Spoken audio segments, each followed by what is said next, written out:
ആ സ്ത്രീ അവൾ പ്രസവിച്ചിട്ട് പോയിരുന്ന് ആ 2 കിലോ അരി ഇടിച്ച് അവിടെ വെച്ചിട്ടുണ്ടെന്ന്. അപ്പൊ ഇത്ര നിസാരമായിട്ട് സ്ത്രീകൾ വളരെ എൻജോയ് ചെയ്തിരുന്നു. വല്ലപ്പോഴും തന്റെ അഭിപ്രായം പറയാനൊന്ന് വാ തുറക്കും. പക്ഷേ ഒന്ന് വാ തുറന്നു കഴിഞ്ഞാൽ പിന്നീട് 2 ആഴ്ച എയറിലാവും. അതാണ് ഇപ്പോൾ അഖിൽ മാരാരുടെ ഒരു അവസ്ഥ എന്ന് പറയുന്നത്. സോഷ്യൽ മീഡിയയിൽ പലതരത്തിലുള്ള അഭിപ്രായങ്ങളും വിളിച്ചു പറഞ്ഞിട്ട് എന്നിട്ടത് വിവാദമായാൽ സ്റ്റോറിയും മറ്റൊരു വീഡിയോയുമായിട്ട് വന്ന് മെഴുകി അതിനെക്കുറിച്ചുള്ള അഭിപ്രായം മാറ്റി പറയും. അതുപോലെ ഒരു സംഭവം നടന്നിരിക്കുകയാണ്. ഈ അടുത്തിടെ അഭിമുഖം നടത്തിയ അഖിൽ മാരാർ പറഞ്ഞ കുറെ വാക്കുകൾ, അതും സ്ത്രീകളുടെ പ്രസവത്തെക്കുറിച്ചാണ് ഇത്തവണത്തെ സംസാരം. സ്ത്രീകൾ വളരെ എൻജോയ് ചെയ്ത് പ്രസവം നടത്തിയിരുന്ന ഒരു കാലമുണ്ട് എന്നാണ് അഖിൽ മാരാർ പറയുന്നത്. സത്യം പറഞ്ഞാൽ സ്ത്രീകൾ എൻജോയ് ചെയ്തിരുന്ന ഒരു സംഭവമാണ് ഈ പ്രസവമെന്നും ഇപ്പോൾ ഹോസ്പിറ്റലുകാരൊക്കെ വന്നതിന് ശേഷമാണ് അതിനെ ഇത്രയും കോംപ്ലിക്കേറ്റഡ് ആക്കി എല്ലാവരും മാറ്റിയതെന്നാണ് അഖിൽ മാരാർ പറയുന്നത്.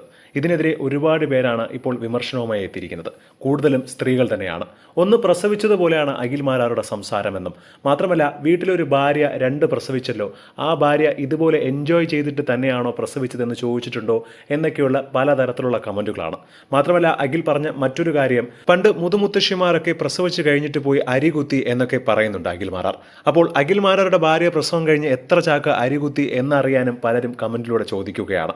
മാത്രമല്ല ഷിയാസ് കരീം ഉൾപ്പെടെയുള്ളവർ പറയുന്നത് തന്റെ ഭാര്യയുടെ പ്രസവം താൻ നേരിട്ട് കണ്ടതാണെന്നും അത് എത്രമാത്രം കഠിനകരമാണെന്ന് ഞങ്ങൾക്കറിയാമെന്നും ഈ അഖിൽ മാരാർ പറയുന്നതിലൊന്നും ഒരു കാര്യവുമില്ല എന്നാണ് ഷിയാസ് പ്രതികരിച്ചിരിക്കുന്നത്. എന്താണ് ഇതിനെക്കുറിച്ചുള്ള നിങ്ങളുടെ അഭിപ്രായം എന്ന് താഴെ മറക്കാതെ കമന്റ് ചെയ്യുക. ഒപ്പം ഈ വീഡിയോ മറക്കാതെ ലൈക്ക് ചെയ്ത് സബ്സ്ക്രൈബ് ചെയ്യുക.